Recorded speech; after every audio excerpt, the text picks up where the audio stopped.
One, two, three. Welcome everybody to Mom and Dad Talks. Our favorite two people are Mom and Dad. Our favorite two people, we're giving them a little slight break. We'll bring them back next week. But today we have one of our special guests, one of my favorite people that always come on here, Carlin Alford. How you doing, Carlin Alford? All right, we got Carlin Alford. And today we're going to talk about something because this is our one of my favorite subjects, just talking about sports and athletes in general. But Deion Sanders' first 100 days at CU. ESPN did a special on that, and there's 3 takeaways from this article. It talks about the fact that his first 100 days, he brought up the revenue, ticket sales have shot up. Even Ice Cube wearing, CU gear. A lot of great things have happened, with him going to CU. And something that my wife really brought up, why did it take so long for Deion Sanders to get an opportunity like this, knowing that he's won at every level? But skipping all of that, what is your take, Carlin, on Deion Sanders' first 100 days at CU? Well, first and foremost, I have to be transparent. I'm a huge Deion Sanders fan. He's actually my favorite athlete of all time.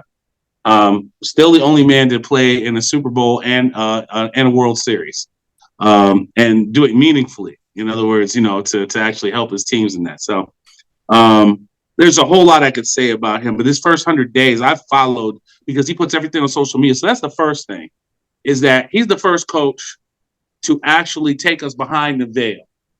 Every meeting that he has with his coaches, every meeting he has with his players, recruiting visits, even like his personal life, because he had 2 toes amputated because of blood clots, and he still deals with that he has to have massages on a daily basis to relieve blood clots, and he's on all these meds. He has showed us that there's no magic to making a winner. Now, I know that they haven't played yet, but they're going to be better than what they were. So he's taking us behind the veil, and I think in the first 100 days, he's actually changed college football on 2 levels. One, he's able to build a winner overnight with the transfer portal and with NIL money. And instead of complaining about it like other people are doing it, he's using it as an equalizer, especially when it comes to black players. And then number 2, that's 1 and 2. And then number 2, he is taking us behind the veil, and there are no secrets. He's shown in the first 100 days, this is what we do. This is the business of college football. And now it's put everybody else on notice that if you're doing something that you're not supposed to do, that there are ways to hide it. And now Deion is exposing that. And I think it's great because, at the end of the day, I've always said that the college system, especially for black players, has been a slave shop. Are there some benefits? Yeah. Do they get proper education? Sometimes. And it's the biggest, open secret out there that they take advantage of them. And what I like what Deion is doing is he's just saying, you know what? I'm going to teach you how to be men, because a lot of people just take advantage of them. They give you this pipe dream, say you a whole lot of stuff. Hey, your kid's going to do X, Y, Z, Q. But at the end of the day, they don't see your kid that, and they don't give your kid that. And what I really like about what Deion is doing is that this is what your kids should be getting if they go to a program. They should know, hey, you're not going to make it to the NFL, but if you don't, you're going to still be okay because you're going to get an education, and we're going to teach you how to be a man and make it in life. What are your thoughts? Yeah, and he's one of those, and he's not the only one. And there are white coaches that do this too. So I don't want to make this a racially exclusive thing. But what Deion does do is he's very, very realistic. One thing I didn't like about some of the things people were saying about him at JSU when he left is that he sold them a pipe dream, right? And he walked out on the dream. Well, he delivered on everything that he said he would do, and he did it. He did it in 3 years, and he only guaranteed them 2. And we were like, "Oh, he left early." No, he actually left a year late.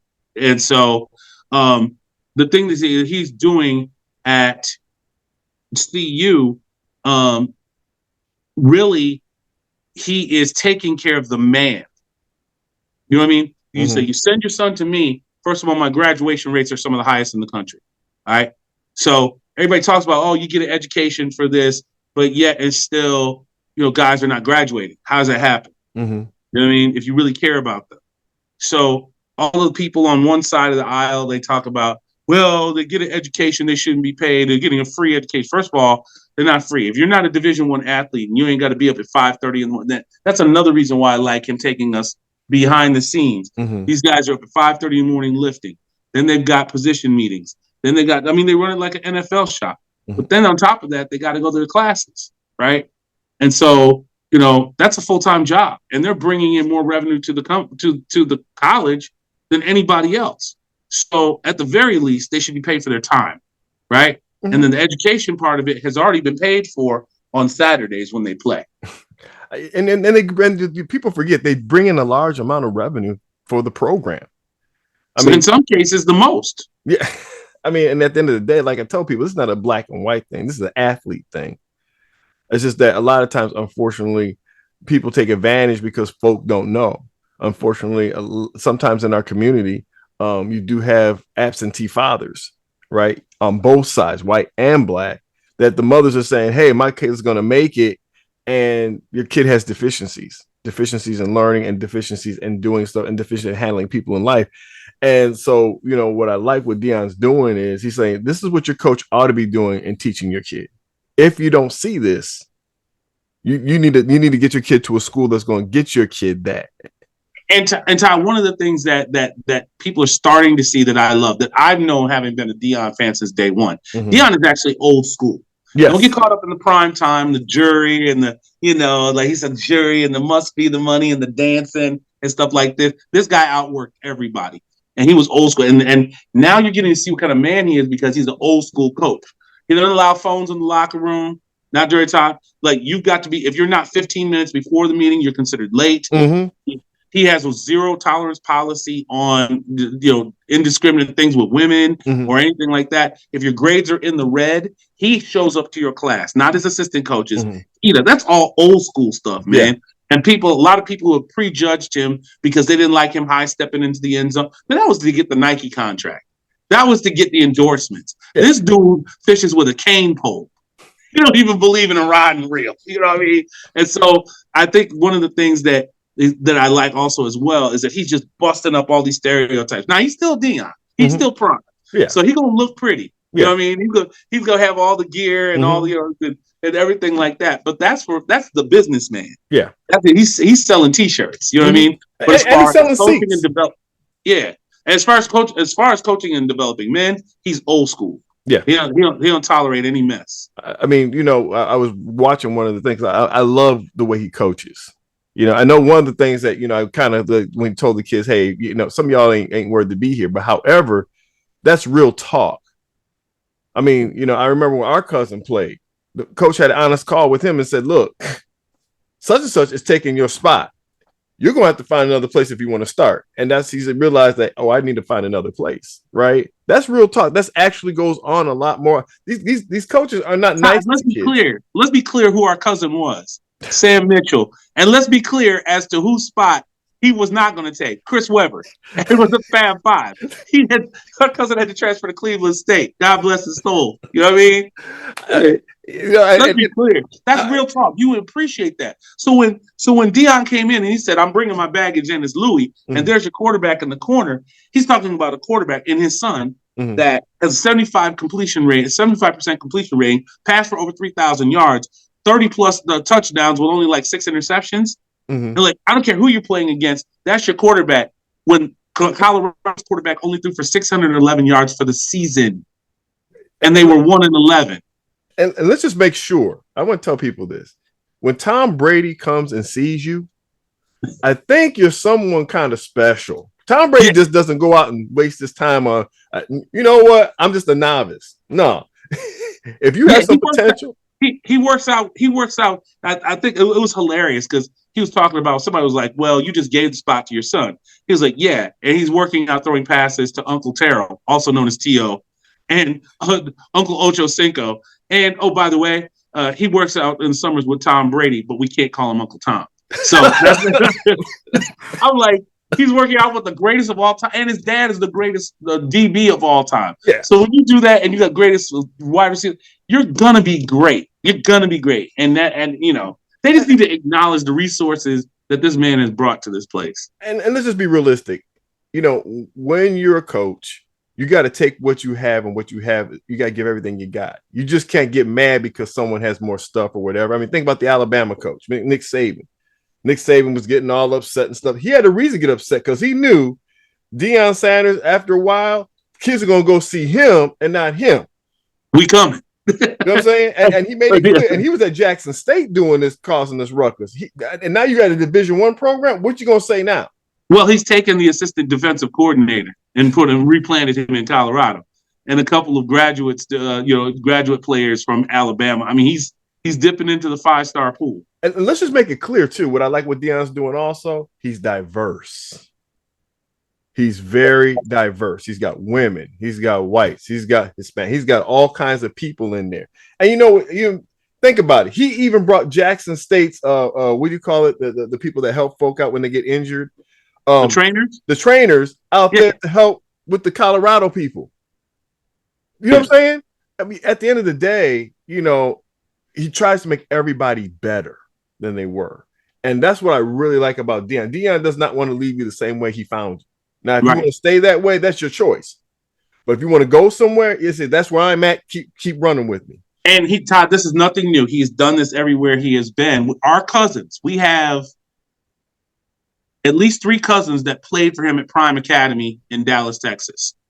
That played football for him. You and I, we have classmates that we went together with in college whose son played for him both in Dallas and in Atlanta for Prime Academy and Truth Football Camp, who's now a starter in the Pac-12 at linebacker for one of the Pac-12 teams. So, yeah, I mean, the man, there are no. At this point, there are no secrets about what he's doing. He's building character. He's also, let's go on and say this, because we know what your show is about. He's building character for the kingdom. Come on. This man openly talks about how God leads him. Yes. And if he got a problem with it, he's just like, that's too bad. He's like, God told me to come. He also told me to go. And it's like, who am I to stand up to? And he will be in a press conference and say something. Like, I was watching a press conference yesterday. He said, yeah, you know what? The Lord just told me not to say what I was about to say. He was like, thank you, Lord, for keeping me out of trouble. He said this in front of the press. Yeah. The man is unashamedly a Christian, unashamedly said that, my imperfections are things that people can learn from. So I don't understand the credit. I mean, you can always criticize somebody for something. I don't really have a criticism. He's not perfect, but I don't have a criticism about the way Deion is handling these young men. And at the end of the day, I like the fact that he is talking about God. I like the fact that he's raising men to be godly men. It makes no bones about it. You may not want to worship God. However, when you get out, you can have God principles inside of them. And that's what the world needs, more of those principles and stuff. We can talk for days about Deion, and I love what he's doing. But last thing before we get off, I hope Chris Carter gets an opportunity from this. He's a Christian too. Even though he may have said stuff, made a mistake, whatever, people want to punish him like forever. But yet, one of the problems I have is we can forgive Trump, but we can't forgive Chris Carter and what he's done.